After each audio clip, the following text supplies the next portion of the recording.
and welcome back to the Hard Feelings podcast. This, of course, is a mental health podcast where we talk about things like anxiety and depression, aka hard feelings. I'm so happy to have you here. We did a great episode last week. I love how we on podcasts, we podcasters always use the term we. I have a feeling other podcasters maybe tend to be referring to their co-hosts or their producers. I am the only one here. So I am using we in the royal sense of we, but we had a great episode last week. I talked all about how I am working on healing my inner child. It's a lifelong journey, you know. It was a good one. It felt really good to talk about with you, and it's something I'm really working on. I recommend you go check out that episode after this one, of course. And if you are seeing me, if you're watching the visual podcast, hi, hello, thanks so much for being here, and you're interested in any of the makeup I'm wearing, check out the description box. I always link all of the products down below. And if you're not seeing me and now your interest is piqued and you're like, oh, interesting makeup, let me check that out,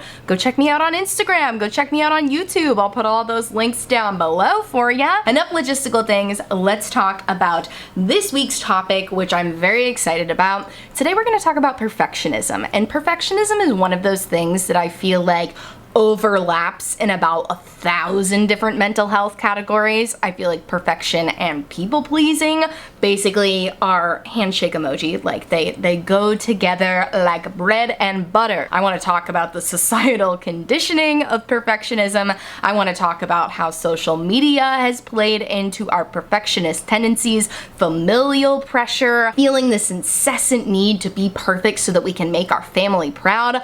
I'm going to talk about all sorts of stuff, and as always, I will also be sharing a mental health related song of the week and a coping mechanism of the week after I talk about the main topic today. So if that sounds interesting to you, you better keep listening because we're getting into it right now. What is perfectionism, you may ask? Honestly, you probably already know if you clicked on this episode, but I'll give us a quick rundown that I have absolutely no notes on. So basically, the way I would define perfectionism is never being satisfied, right? I think that's really what it comes down to. Working on a project, editing it endlessly. Doesn't even need to be a project. I don't know why the word project came out of my mouth, but just working on any task whatsoever and just never feeling satisfied with the job you've done. That is perfectionism in a nutshell. Maybe every great once in a while you feel satisfied with it, but only after you've redone it about 10 times. And even at that point, there's just certain parts of your brain that you need to shut off that are telling you it's still not perfect because you're just so exhausted you just want to be done at this point. That's perfectionism in my own words. I would love to hear how you would describe perfectionism in your own words, but that is how I define it. And it's something I have struggled with for a long time. I used to just blame it on me being a Virgo, and I still think that's got a little something to do with it, but no, I think perfectionism is definitely a product of anxiety for sure, right? Because what does anxiety do? Anxiety tells us that we're not doing things correctly. So what can help us correct the things we're not doing right? It's perfectionism. It's just being a perfectionist about everything. Anxiety and perfectionism are shaking hands, and people pleasing is bringing a third hand in there, and all three hands are somehow intertwined together because it's all the same thing. Perfectionism is definitely something that has existed probably since the dawn of time. I'm sure there were cavemen that were spending way too much time trying to put their shelters together when they could have just been done with it because they wanted to have the best shelter whatsoever. This is historical fact. It's not. But I definitely feel like society in the last 100 years has really just worked very hard to condition us to all be perfectionists, because especially with the rise of social media and media in general, we're exposed to a lot more comparison, right? So back in our parents' and grandparents' day, before there was social media, there was still TV, there were still newspapers, there was still media to consume, there were still people to compare yourself to, and when there's people to compare yourself to who you're perceiving as doing better than you, that's gonna tickle your perfectionist bone like nobody's business, and it's gonna make you wanna just work yourself into the ground until you can achieve just a fraction of the success that they have had to satisfy that perfectionist bone in your brain. Yeah, the bones in your brain now. Try to keep up. But now, especially with the days of social media and being able to have access to so many people's lives, I use the term access loosely because obviously most people on social media are not sharing their entire lives. They're sharing a highlight reel. You and I know this. You and I both have trouble reminding ourselves of this when we're actually on social media, but people are exclusively showing you a highlight reel. But with social media nowadays, we see so many different people's lives that it is so easy to fall into this comparison trap. And it might feel like perfectionism and like comparisonism are two separate things, but honestly, this is another situation where they're just very interwoven into each other because we want to be the best possible version of ourselves that we can be. We want to complete a task to its absolute best possible outcome. Why? Why do we want to do that? Oh, so we can compete with other people. So we can compare ourselves to other people who we find to be successful. And this is kind of where the familial pressure comes into, because I know not everybody cares about celebrities or cares about influencers or social media personalities that you follow. I'm sure there's some of you listening who are like, I don't give a dang what Addison Rae is doing. I'm not comparing myself to her. I'm sorry, Addison. That was just the first TikTok name I could think of. Congratulations on all of your success. But I think familial pressure is something that we can all relate to. And you know, it's nothing any of our family members do wrong. I always feel the need to justify this because my family might be listening, so I'm really talking directly to them, but I'm also talking to your family members. It is not their fault that we feel this pressure to be good, this pressure to be successful, that we put all of these perfectionist qualities onto ourselves. I would love to talk to a psychologist because I feel like it's gotta be almost Freudian, right? Like, is this an Oedipus complex? No, I don't think it's an Oedipus complex, but I feel like there's gotta be something psychological that explains why we want to please our parents or to please our family members so much and to be perfect so that they can see and be proud of us, right? There's gotta be something there because I know I definitely feel this need where I need to check in with myself constantly. I'll find myself in the middle of a perfectionist task and be like, why are you obsessing over this? Why are you doing this task 500 times? Is it because you really care and you want it to be this certain way and you just haven't figured it out yet? Or is it because of the way you want to be perceived? Is it because you want to be perceived as successful because you want to make your family proud? Usually it's that one. That's usually what it is. And the thing that I have to remind myself often is that when you actually talk to your family members, most of the time, at least when I've talked to mine, they'll let you know that they're proud of you for just existing and that they're gonna support you in whatever you do. And if you don't have a familial situation like that, I'm really sorry. That sucks. That's not fair. That should be the way it is. Your family should support you in whatever you do, as long as you're not hurting anyone, of course, but it should be support. Familial love should just be endless support. It should be unconditional support. That's really the word I'm looking for here. Sorry to my visual viewers, the sun just went behind the clouds. But like I was saying, familial love should be unconditional support, unconditional love and understanding. And sometimes we gotta remind ourselves of that when we're so worried about being perfect, being the best that we can be so that we can make our families proud. Are we being perfectionists to be the best that we can be? Or are we being perfectionists because we think we have to?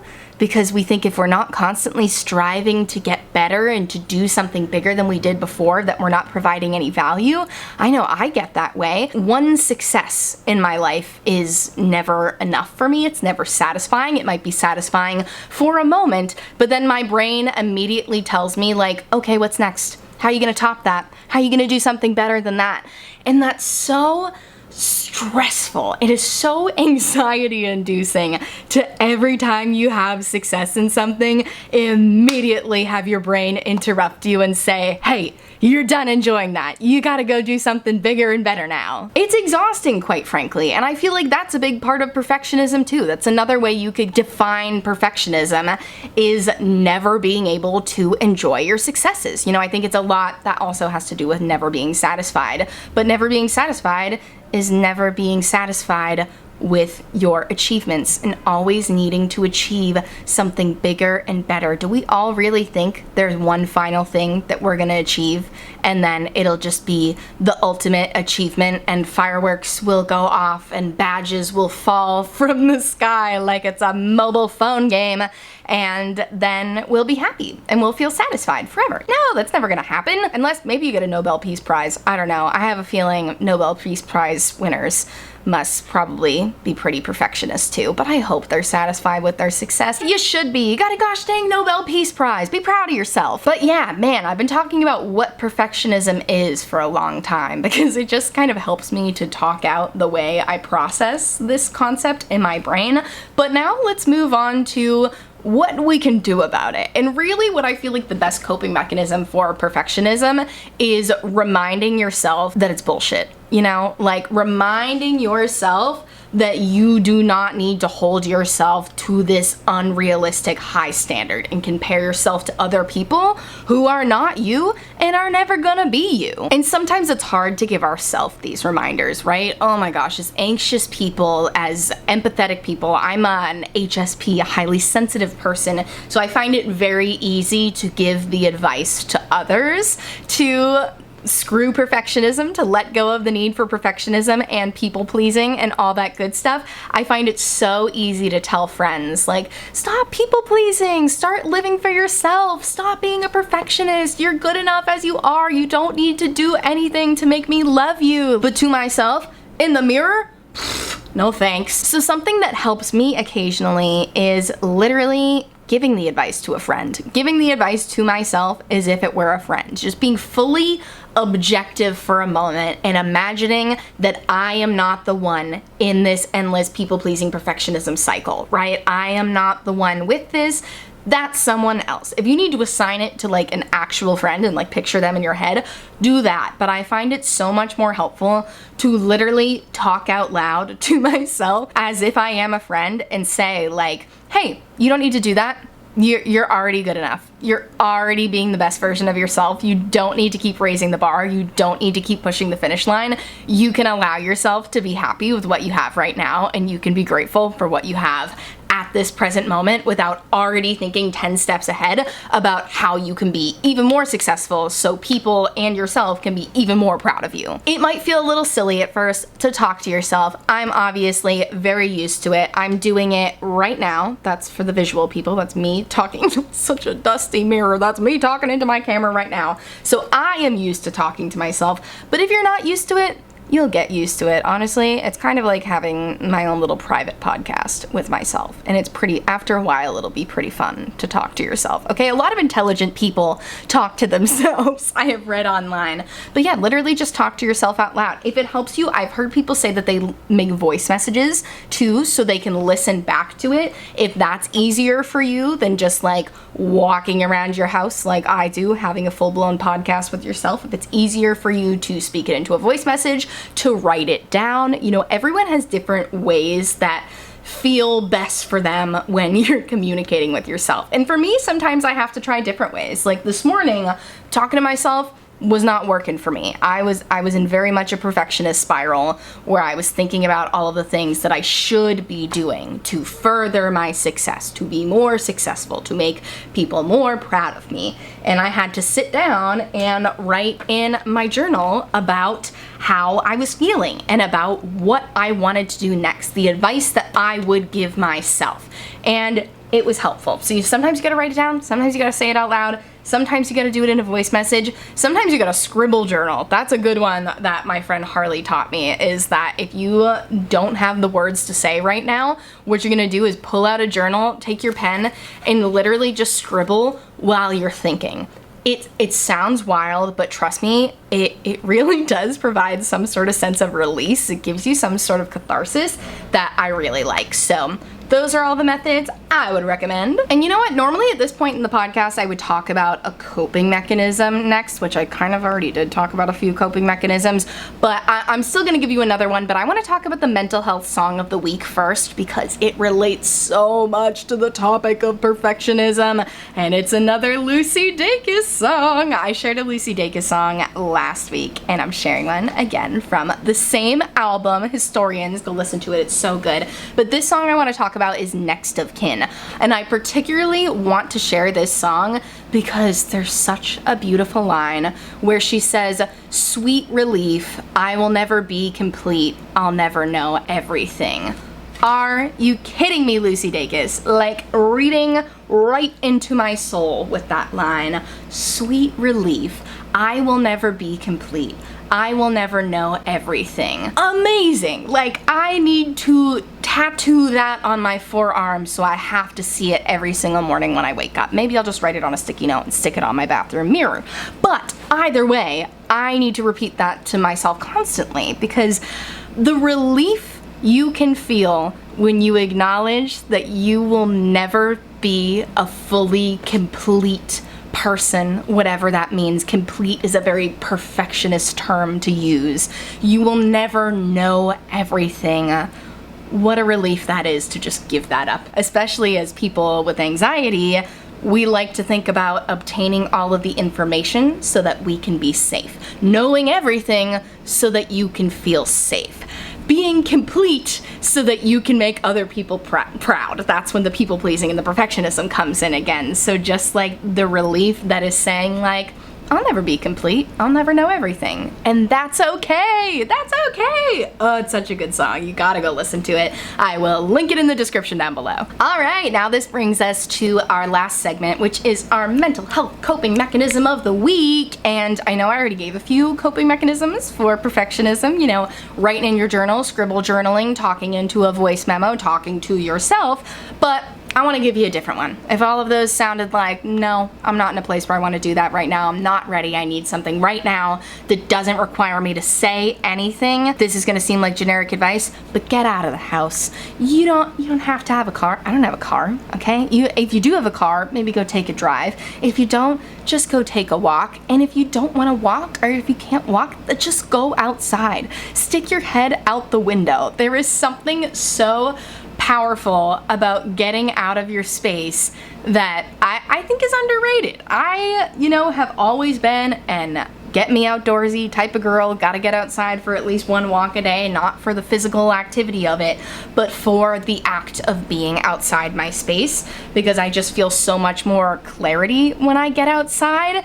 And that's what I personally do when I feel like I don't know what to do. I had to do that yesterday. Yesterday I took 2 walks during the day because I really had to get out of my head. Oh my gosh, I was so stuck in my head yesterday. And getting out for a walk into fresh air. Sometimes I'll listen to music, but yesterday I didn't. I found that the music was kind of distracting me, like I was enjoying it, but I wasn't really thinking through what I wanted to think through. So I kept my headphones in so people knew not to talk to me, but then I just kind of talked in my head, the way I talk about talking out loud to myself, but just in my head. And if you feel weird about talking to yourself in your head, you're not someone who has a constantly going internal monologue. I can't relate, but I understand you. So the way I recommend going about starting talking to yourself in your head is asking yourself in your head, what's on our mind today? And that's usually a good introductory question, and usually things start like flowing from there, and like little things start coming across, and then one thing comes across that just feels heavier, and you're like, oh, okay,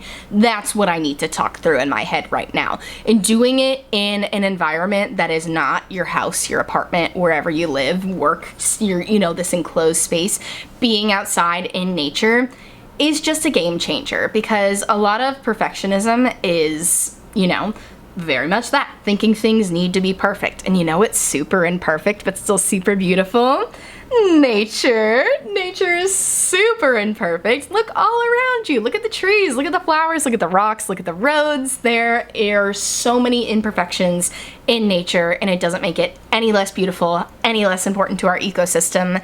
And even if you're not consciously thinking about that when you're out there, I feel like it has a subconscious effect. I feel like things become more clear when I am outside. So that is my coping mechanism of the week for you. Get outside! Alright folks, I feel like we had a very rambly episode this week, but I hope you still enjoyed it. Perfectionism is a topic I am very passionate about. I literally wrote at the top of my notes for this, perfectionism is killing us. So we're not gonna let it though. We're not going down without a fight. We are not gonna let perfectionism kill us. We're gonna pop back up and we're gonna sock perfectionism right in the face. We don't have any weapons. We don't need them. That's all it takes. One punch. I am not a violent person, so yeah, this feels like a good place to wrap up the episode. Thank you so much for listening to the Hard Feelings podcast, the podcast where we talk about various mental health topics like anxiety and depression, aka hard feelings. I appreciate you so much for listening. Be sure to rate and review this podcast if you're listening on Spotify or Apple Podcasts or wherever you listen to your podcasts. And go subscribe on YouTube. I would love to see you. I know I can't see you, but I would love for you to see me. So yeah, and leave us a comment over there. If you are watching on YouTube, check out the description box for all of the makeup details and follow me on Instagram for more makeup and mental health content. And I thank you so much for listening, and I'll see you with a new episode next Friday. Bye!